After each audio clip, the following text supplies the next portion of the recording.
नमस्कार दोस्तों, E3 science classes Chittorgarh पर आपका स्वागत और अभिनंदन है। मैं आपका केमिस्ट्री टीचर अनिल यदुवंशी।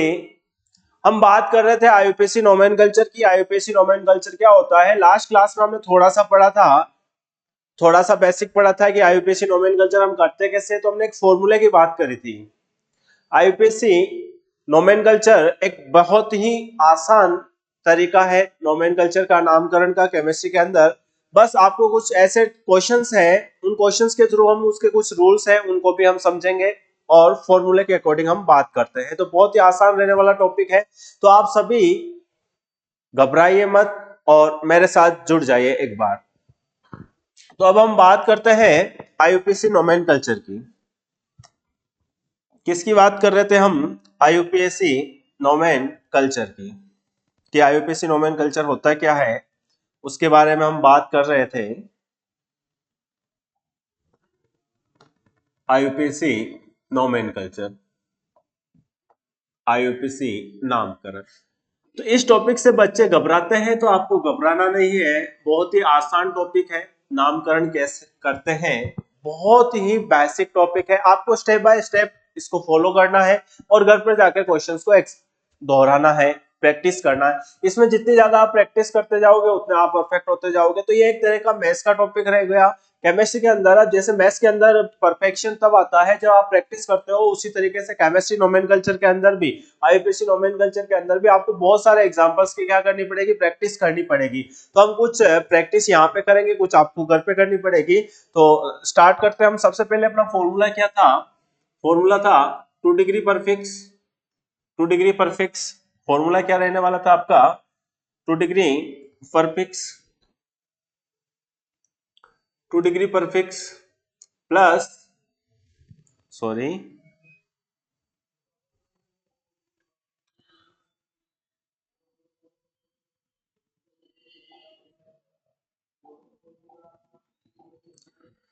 जो फॉर्मूला रहने वाला अपना 2 degree prefix plus 1 degree prefix plus word root plus 1 degree suffix plus 2 degree suffix.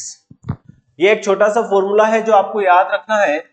2 degree prefix, 1 degree prefix, word root plus 1 degree suffix plus 2 degree suffix. ये होता क्या है, इसके बारे में अपने को बात करनी है कि 1 डिग्री पर फिक्स क्या होता है, 2 डिग्री पर फिक्स क्या होता है। तो हमने समझा था 2 डिग्री पर फिक्स का मतलब होता है प्रतिस्थापी समूह। प्रतिस्थापी समूह। अब ये प्रतिस्थापी समूह क्या होता है, सब्स्टिट्यूट ग्रुप क्या होता है? तो आपको समझना है कि सब्स्टिट्यूट ग्रुप या प्रतिस्थापी समूह होता क्या है। प्रतिस्थापी समूह, सब्स्टिट्यूट ग्रुप, जिसको हम एसजी से लिखते हैं। तो सब्स्टिट्यूट ग्रुप होता क्या है उसकी यदि हम बात करें, सब्स्टिट्यूट ग्रुप के अंदर यदि हम बात करें सब्स्टिट्यूट ग्रुप होता क्या है, तो सिंपल सा सब्स्टिट्यूट ग्रुप के यदि बारे में हम बात करते हैं, सब्स्टिट्यूट ग्रुप होता क्या है, प्रतिस्थापी समूह होता क्या है। तो कार्बन है, कोई कार्बनिक यौगिक है, जैसे सी, सी, सी और सी। यहाँ पे हाइड्रोजन ऐड है, यहाँ पे क्या ऐड है? हाइड्रोजन ऐड है, हाइड्रोजन ऐड है, hydrogen, hydrogen, hydrogen, hydrogen, hydrogen, hydrogen, hydrogen, hydrogen और हाइड्रोजन। ये आपके पास एक कार्बनिक ग्रुप है, एक ऑर्गेनिक कंपाउंड है। इस कंपाउंड में से हमें क्या करना है? किसी एक हाइड्रोजन को हटाकर, माना कि हमने इस हाइड्रोजन को हटाया, यानी कि हाइड्रोजन को हटाते हैं और हाइड्रोजन की जगह पर हम जैसे दूसरा कोई यौगिक जोड़ देते हैं, जैसे हमने फ्लोरीन जोड़ दिया। तो यहाँ पे आपको याद रखना है प्रतिस्थापी समूह का अर्थ क्या होता है कि हाइड्रोजन को हटाकर, हाइड्रोजन को रिमूव करके, हाइड्रोजन रिमूव करके, हाइड्रोजन रिमूव करके अन्य परमाणु, अन्य परमाणु जैसे फ्लोरो, फ्लोरीन, क्लोरीन, ब्रोमीन, आयोडीन आदि को जोड़ना, आदि को जोड़ना। तो ये जो फ्लोरीन, क्लोरीन, ब्रोमीन है, ये आपका जो फ्लोरीन, क्लोरीन, ब्रोमीन, आयोडीन है, इनको हम क्या बोलने वाले हैं? सब्स्टिट्यूट ग्रुप कहते हैं। इनको हम क्या बोलते हैं? सब्स्टिट्यूट ग्रुप कहते हैं। तो सब्स्टिट्यूट ग्रुप का अर्थ क्या हो गया कि हाइड्रोजन को हटाकर उसकी जगह पर हम फ्लोरीन, क्लोरीन, ब्रोमीन, आयोडीन आदि को जोड़ देते हैं, तो वो आपके क्या रह जाता है? सब्स्टिट्यूट ग्रुप रह जाता है। तो यहाँ पे हम प्रतिस्थापित समूह की बात कर रहे थे, तो प्रतिस्थापित समूह में कौन कौन आते हैं? जैसे यदि हमने F जोड़ा तो F का क्या नाम लिखोगे आप? फ्लोरो। क्या नाम लिख दोगे? फ्लोरो। यदि आपने Cl जोड़ा है तो Cl क्या हो जाएगा आपका? क्लोरो। Cl क्या हो जाएगा? क्लोरो। Br जोड़ा है तो Br क्या हो जाएगा? ब्रोमो।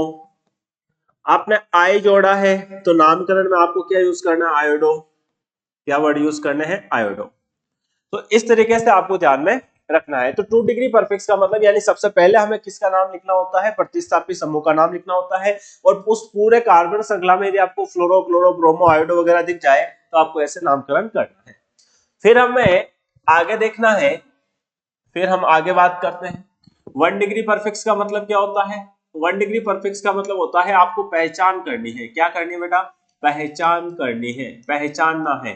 पहचान क्या करनी है कि आपको कोई रिंग या वलय तो नहीं दिख रही है। आपको जो कार्बनिक पदार्थ है उसके अंदर रिंग या वलय, या हम बोल सकते हैं कोई बंद श्रृंखला, कोई बंद श्रृंखला, बंद वलय, बंद श्रृंखला यदि आपको दिखती है, यदि आपका आंसर यस है, तो आपको क्या वर्ड यूज करना है? साइक्लो वर्ड यूज करना है। क्या वर्ड यूज करना है बेटा? साइक्लो। नामकरण में क्या वर्ड यूज करोगे? साइक्लो।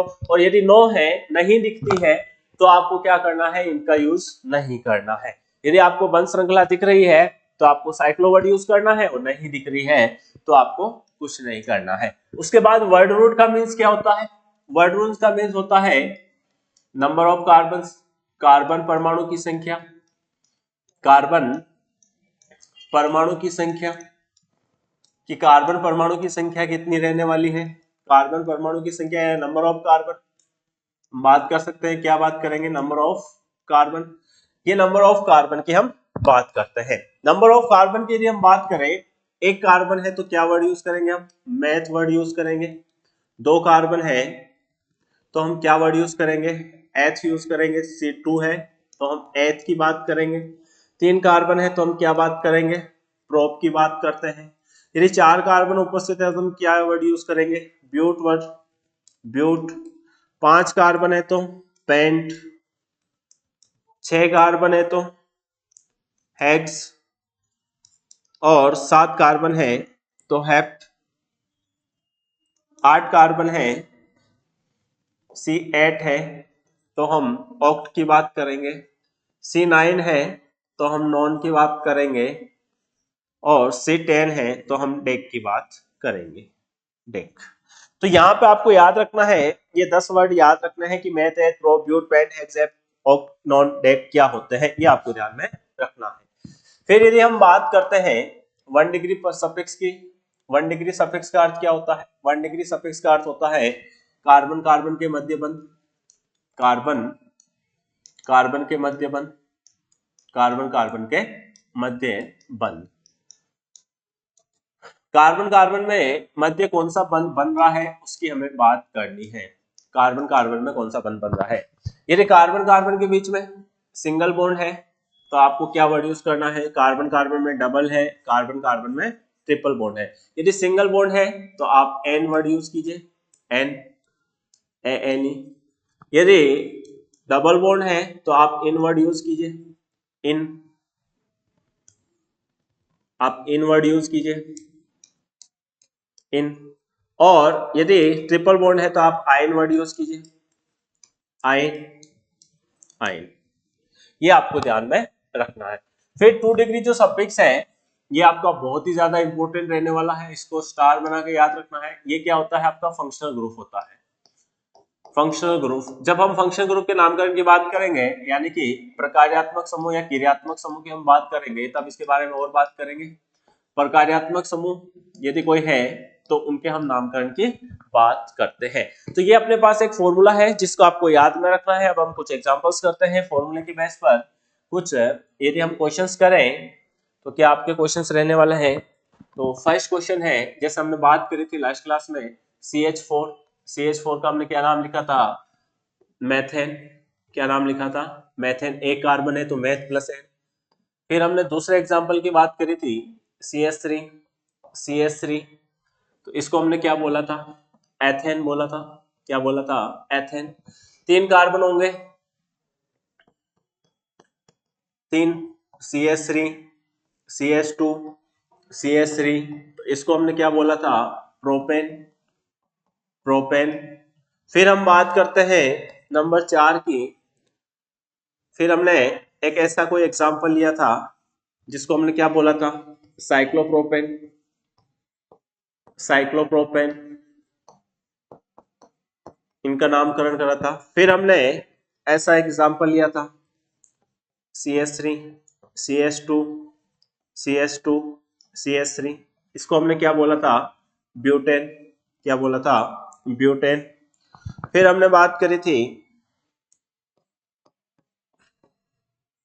ऐसा एग्जांपल लेके, इसको हमने क्या बोला था, साइक्लोब्यूटेन, साइक्लोब्यूटेन, साइक्लोब्यूटेन। तो यहां तक हमने लास्ट क्लास में एग्जांपल्स देखे थे, इनका नामकरण हम कैसे करते हैं उसके बारे में हम बात कर चुके हैं। अब हम यदि आगे बात करें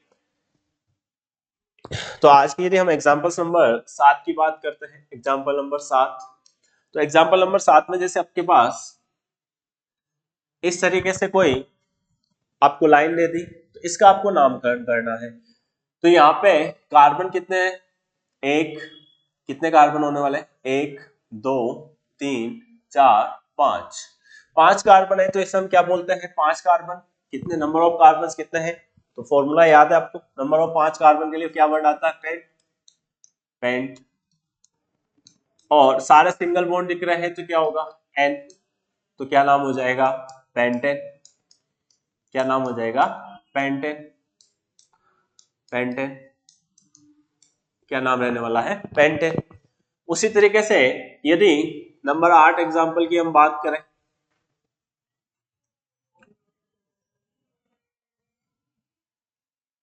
Cl, ऐसा कुछ हो तब आपको क्या करना है। अब यहाँ पे देखो, यहाँ पे आपको Cl लिख रहा है, तो अब आपको फॉर्मूला देखना है। Cl का मतलब क्या होता है, प्रतिस्थापित समूह, सब्स्टिट्यूट ग्रुप।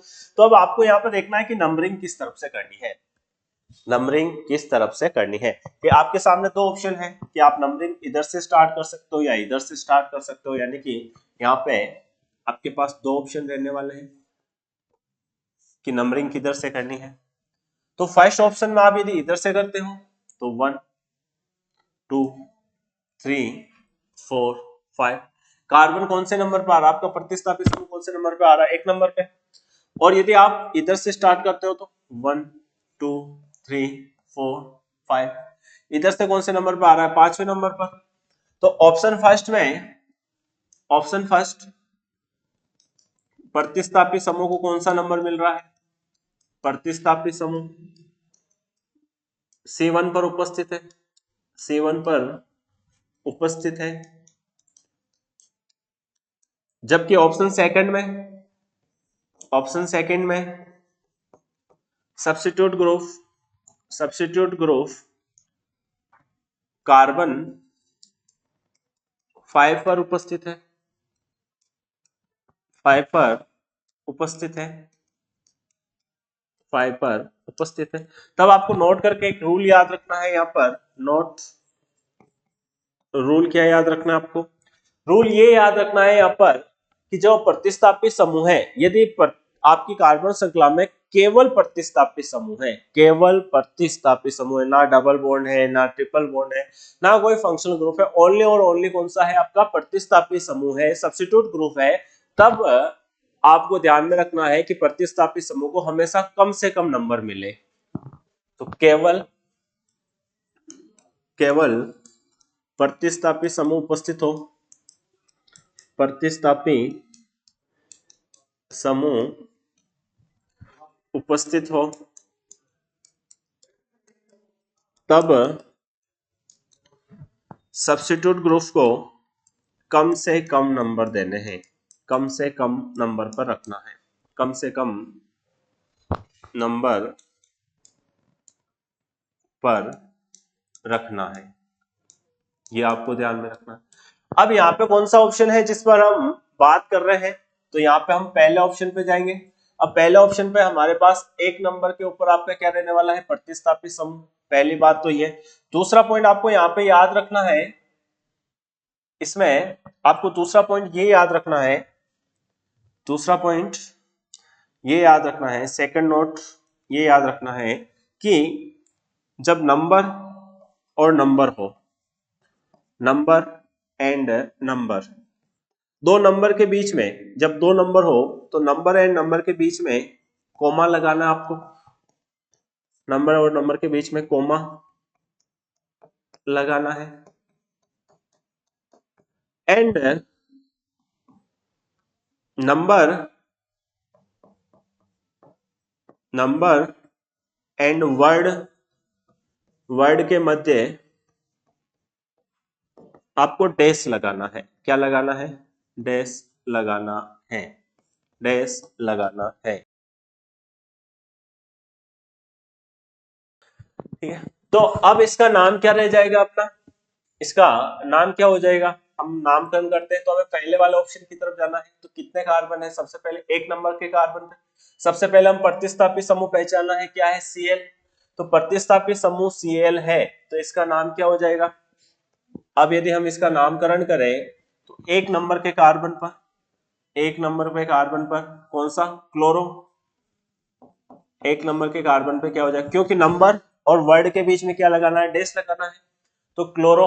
अब कितने कार्बन दिख रहे हैं आपको, पांच कार्बन के लिए क्या आते हैं, पेंट, और सारे सिंगल बॉन्ड है तो एन, तो क्या हो जाएगा, पेंटेन। क्या नाम रहने वाला है, 1 क्लोरो पेंटेन। क्या नाम रहने वाला है, 1 क्लोरो पेंटेन।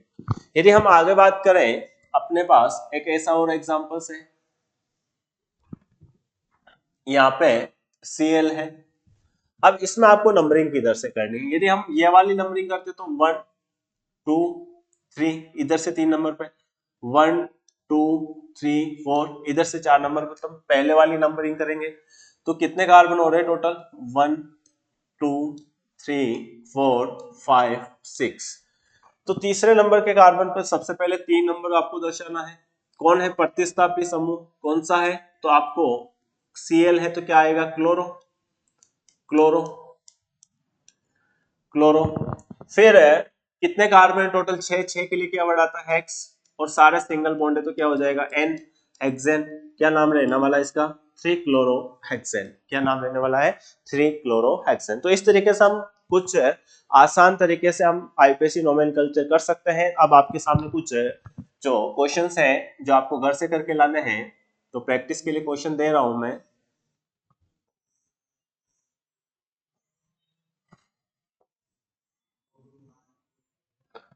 तो यहाँ पे आपको याद में रखना है बी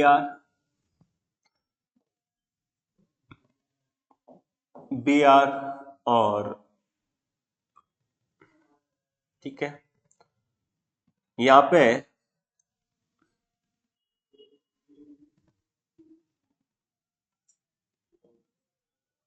Cl और यहाँ पे Cl।